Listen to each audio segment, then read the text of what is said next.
Dear students, welcome to economics with Sheezan. आज का जो हमारा डिस्कशन होगा it will about the concept of consumer equilibrium.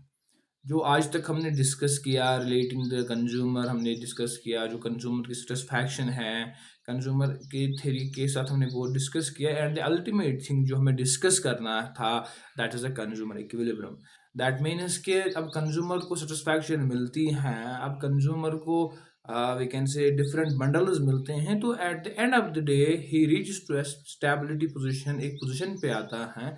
और उसकी जो इक्विलिब्रियम सिचुएशन है वो कब आती हैं, वो कौन सा पॉइंट है, वो कौन सी डिसीजंस होते हैं, और उन डिसीजंस के बाद वो कंज्यूमर एक स्टेबिलिटी पॉइंट पे आता है। So for that very issue for of the consumer equilibrium, we need the concept of we can say indifference score approach, that is in context of ordinal analysis. So for that you may visit the previous lectures of the first semester, where you can go and where you can watch the lectures very clearly, and you will be able to understand how the consumer approach equilibrium is basically we can say derived. For that very issue we need we can say IC map and we need budget line। तो budget line और IC map को भी हमने वहाँ से study किया। इंशाल्लाह हम देखेंगे इस लेक्चर के बाद भी हम ऑर्डिनल एनालिसिस की डील करेंगे।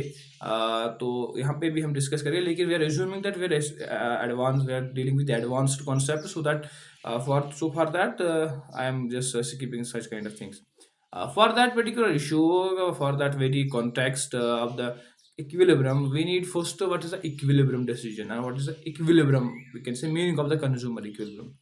As we go through the we can say title, it is consumers equilibrium. If we go through the equilibrium, it means the balance, it's the stability, it's the position of we can say balance, it's the position of equilibrium of which, किसकी equilibrium है, it is a consumer.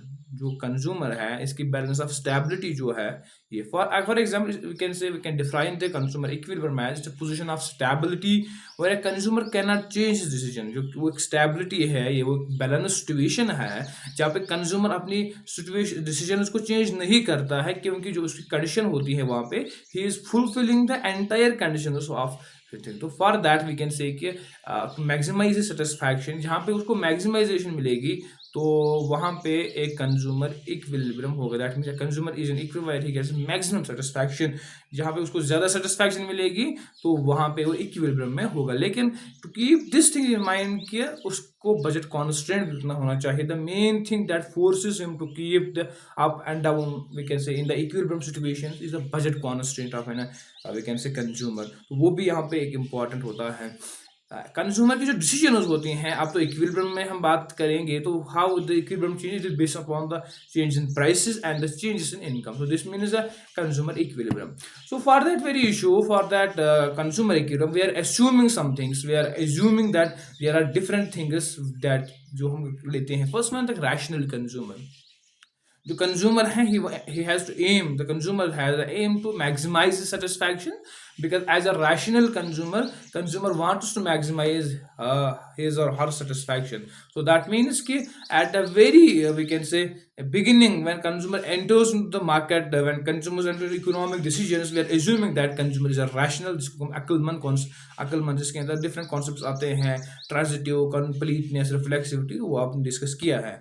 तो the second assumption we have that is IC with two combination of goods. हमारे पास जो IC है, indifference curve है, उसके जो कॉम्बिनेशन है वो पता है, that is of good X and good Y. Second one we have the fixed money.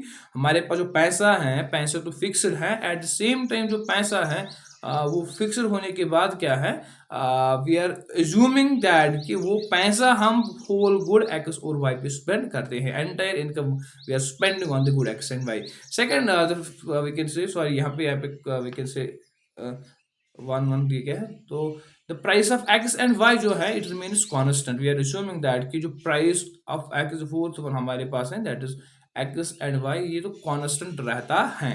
Sorry, price of X और वाई जो है it remains constant. And the last one we have the जो goods होते हैं वो homogeneous है, that means goods की जो वी कैन से होमोजीनियस रहते हैं, they are not heterogeneous, at the same time they are divisible, वो डिविजिबल भी है।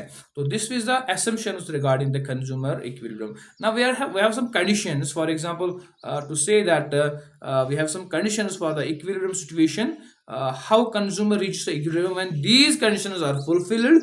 तो इन कंडीशंस को फुलफिल करने के बाद कंज्यूमर एक पोजीशन ऑफ स्टेबिलिटी पे आता है, तो उस स्टेबिलिटी को हम कहते हैं इट इज इक्विलिब्रियम स्टेबिलिटी। तो अब जो कंडीशंस हैं we can categorise them their conditions into two categories. One is necessary conditions और दूसरी जो है सफिशिएंट कंडीशंस। जो पहली कंडीशन है इट इज नेसेसरी होती हैं, और दूसरी कंडीशन जो होती हैं वो तो क्या होती हैं, वो सफिशिएंट होती हैं। इफ अगर नेसेसरी कंडीशन फुलफिल होगी लेकिन सफिशिएंट कंडीशन फुलफिल नहीं हुई तो कंज्यूमर इक्विलिब्रियम में नहीं होगा। फॉर एग्जांपल जो फर्स्ट कंडीशन हमारी है नेसेसरी के अंदर, it is the marginal rate of substitution जो है of x और y, it should be equivalent to the ratio of the prices। Price ratio जो है, जो बजट लाइन का स्लोप है basically, that is price of x upon price of y।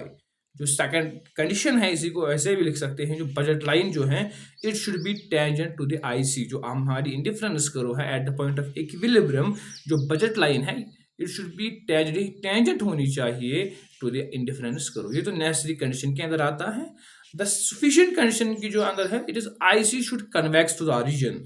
जो sufficient condition है हमारे पास, दैट मीन्स कि जो हमारी इंडिफरेंस करो है ये इट शुड बी कॉन्वेक्स होनी चाहिए थी। अगर हम इसको टेंजेंट डालेंगे the tangent should be towards the origin. At the same time जो marginal rate of substitution of x and y it should be falling, ये falling होना चाहिए at that very equilibrium point। So these are the conditions necessary, the sufficient conditions for the equilibrium setting। So now what is how equilibrium is attained at that very situation। For equilibrium के लिए हम indifference map और budget lines को together we can say मिलाते हैं। at that very point हम derive करते हैं। For example see in figure 11.19 जो यहाँ पे है हमारे पास we can say indifference map है, that means bundles of indifference curves are plotting in the graph. IC1 है, IC2 है, IC3 है, IC4 है एंड IC5 है, और हमारे पास बजट लाइन जो है इट इज BL। तो हेयर क्या है, अगर हम कहते हैं कि at point R we are assuming that कि हमारी जो पहली कंडीशन होनी चाहिए it is equivalent to that is we can say जो हमारी marginal rate of substitution that is slope of indifference curve it should be equivalent to we can say the slope of price of ratio. या हम कहेंगे इसको ऐसे, it should be budget line should be tangent to the IC। अगर हम point R पे देखेंगे आप देख सकते हो कि बजट लाइन कहाँ जाती हैं और वो कहाँ हो। पॉइंट R जो है आप देखिए कि इंडिफरेंस करो की स्लोप कैसी है, मार्जिनल रेट ऑफ सब्स्टिट्यूशन और प्राइस रेशियो का जो है दैट इज बजट लाइन का स्लोप जो है वो कैसा है। तो दैट मीन्स यहाँ पे तो टेंजेंट बिल्कुल भी नहीं है टुवर्ड्स दे, तो हम यहाँ स्किप करेंगे। एट द सेकंड जो अब S है, अब S की जानिब जाएंगे तो S पॉइंट भी इक्विलिब्रियम में नहीं है। Why this is not in equilibrium, because ना तो यहाँ पे टेंजेंट है ना यहाँ पे स्लोप बराबर है। पॉइंट Q जो है यहाँ पे इक्विलिब्रियम है। वाई ही जहाँ पॉइंट Q पे क्या करता है, गुड X को M खरीदता है एंड गुड Y का N खरीदता है। आप देख सकते हो कि पॉइंट Q पे इंडिफरेंस करो जो है और बजट लाइन है, ये बजट स्लोप जो है मार्जिनल रेट ऑफ सब्स्टिट्यूशन जो है ये तो बराबर है। एट द सेम टाइम जो बजट लाइन है it is tangent to the IC। तो at this very point we are assuming this is an point of equilibrium. T पे जाएंगे वहां पे तो इंडिफरेंस करो तो ऊपर जाती हैं, तो बजट लाइन के स्लोप डिफरेंट है। H पॉइंट पे भी यही कंडीशन है। तो दैट मीन्स जो ये RSTH है यहाँ पे इक्विलिब्रियम सिचुएशन एग्जिस्ट होती ही नहीं है, because these points doesn't fulfil the conditions for the equilibrium. तो दैट मीन्स के so for fulfilling the equilibrium तो जो कंडीशंस हमने देखी कि वो फुलफिल होने चाहिए। अगर हम देखेंगे R पॉइंट पे कंज्यूमर क्यों सेटिस्फाई, अगर हम लॉजिक देखेंगे ना कि R पॉइंट पे क्यों या S पॉइंट पे क्यों नहीं है, T या H पे क्यों नहीं है। फॉर एग्जाम्पल एज्यूमिंग की जो बजट लाइन है it is of 1000, for example 100 rupees जो है बजट लाइन, तो वी नो कि higher the IC higher the utility. अगर हम देखेंगे कि consumer is a rational consumer, हमने एज्यूम किया। अगर पॉइंट R पे हम देखेंगे ना कि पॉइंट R पे कंज्यूमर क्यों डिसीजन नहीं लेता है, वहां पे उसकी IC1 पे जो है ना उसकी सेटिस्फैक्शन कम होगी एज कंपेयर टू IC2। अभी IC2 पे जाएगा तो कांस्टेंट के अंदर है, it is the constant which forces the consumer to remain the we can say under different conditions. तो S की जानिब जाता है, दैट मीन्स IC2 पे आता है, उसकी सेटिस्फैक्शन तो IC1 से ज्यादा है लेकिन IC3 से कम है। तो अब ये कांस्टेंट है वो जाता है, वो आगे जाता है, वो कहता है कि तो एट दिस वेरी पॉइंट वो तो इक्विलिब्रियम नहीं है एस पॉइंट पे, वो उसके पॉइंट के अंदर तो आईसी ज्यादा है, that is IC3। For example IC4 और IC5 it is unattainable because ये इसका कांस्टेंट वहां है ही नहीं, तो लेट अस एक्सक्लूड IC4 और IC5। अब जो IC3 है एट पॉइंट क्यू, ये पॉइंट क्यू पे क्यों आता है? बिकॉज उसको उतना ही बजट है, उसको उतना ही पैसा देना है, लेकिन ही गेट्स और he derives the maximum satisfaction then IC1 IC2 of point R and S। तो दैट मीन्स कि he is not choosing the decision, same is the case with T and H। तो that means he is not choosing his decision और he is not stable in RSTH। तो because at that very point उसको उतना ही देना है, लेकिन he gets maximum satisfaction then RSTH at TL at TH at point Q. So this is the conditions of equilibrium. So at point Q all the we can say points are fulfilled, like हमारे पास जो convexity है तो it is convex to the origin, या जो marginal rate of substitution जो है it is falling. तो हम देखते हैं कि IC जो है पहले ऐसे थी, then it is falling with rapid we can say speed. तो देन वी कैन, अगर अब मार्जिनल रेट ऑफ सब्स्टिट्यूशन जो है XY ग्रेटर और लेस होगा प्राइस रेशो से, तो कंज्यूमर इज इन एडवांटेज, उसके लिए फायदा है कि वो सब्स्टिट्यूट करे एक चीज को दूसरे के लिए। For example at point R and S, अगर हम बात करेंगे पॉइंट R और पॉइंट S पे, जो मार्जिनल रेट ऑफ सब्स्टिट्यूशन जो है ये ग्रेटर है प्राइस रेशो। अब देखिए प्राइस रेशो कहाँ है, जो बजट लाइन है इसका स्लोप उस देखिए कहाँ है, और जो स्लोप ऑफ द IC है it is greater, that means marginal rate of substitution greater है। तो क्या होता है at that very particular point, consumer substitute करता है गुड एक्स को we can say good X को फॉर वाई, एंड वो क्या उसके लिए वो कम अक्रॉस द लाइन आता है सब्स्टिट्यूट इफेक्ट के लिए, ही रीच द पॉइंट क्यों, ताकि तब तक वो कंटिन्यूसली डाउनवर्ड आएगा along the we can say budget line and IC, जब तक उस प्राइस रेशो सेम होगा, that is at the point Q। तो same is at the point H and T। Point H और T पे क्या है, दैट मीन्स कि पॉइंट H और T पे जो है जो वी कैन से रेशोज हैं and there we can say marginal rate of substitution जो है इट इज लेस।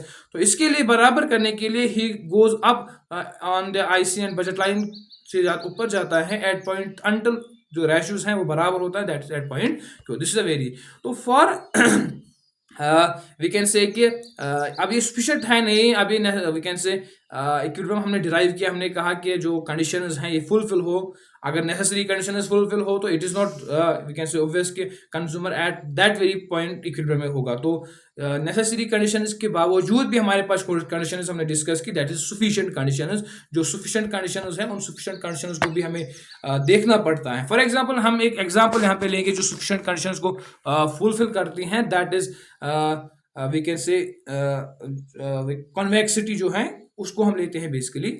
आप देख सकते हो कि इन दिस वेरी फिगर हमारे पास 4 इंडिफरेंस कर्व्स हैं, और यहाँ पे हमने गुड एक्स और गुड वाई प्लॉट किया। अगर हम देखेंगे as a necessary condition, we are not including the sufficient conditions, we are assuming that budget line should be tangent to IC in the necessary condition, and that means we can say marginal rate of substitution XY is equivalent to price ratio price of X upon price of Y, that is budget line। तो यहाँ पे at point J आप देख सकते हो budget line जो है it is tangent to IC, तो हम कहेंगे एज ए नेसेसरी कंडीशन, तो फिर हम कहेंगे the consumer is in equilibrium at that very particular point. लेकिन this is not we can say real situation, ये तो कंडीशन है नहीं ना, ये तो रियलिटी है नहीं, बिकॉज वहां पे जो हमारी कंडीशन है, जो सफिशिएंट कंडीशन है वो तो क्या है, दैट इज के it should be convex to the origin. लेकिन आप पॉइंट जे पे देखिए कि it is not a convex, it is concave to the origin. So this very point he is not in equilibrium because he doesn't get the maximum satisfaction। अगर देख सकते हो उसी बजट लाइन पे उसको पॉइंट टी भी हैं, point U भी हैं, that means he is getting maximum satisfaction then point J. तो इसलिए वो क्या करता है, वो शिफ्ट करता है या पॉइंट यू को चूज करेगा या पॉइंट टी को, लेकिन he is not equilibrium because there is not all the conditions are not fulfilled at the point J। So this means the consumer is not equilibrium at J। So once you are dealing with the consumer equilibrium, तो consumer equilibrium के साथ आप deal करते हो, उससे आपको पता होनी चाहिए कि जो equilibrium के जो sufficient conditions हैं वो भी fulfill होनी चाहिए। So this is basically the concept of consumer equilibrium, how consumer reach to this consumer reach to a point of stability, and what are the decisions consumer takes to reach a point of stability. So this was entirely about the concept of consumer equilibrium. I hope you understand the very lecture. Do not forget to subscribe to the channel Economics with Shizan. Thank you very much.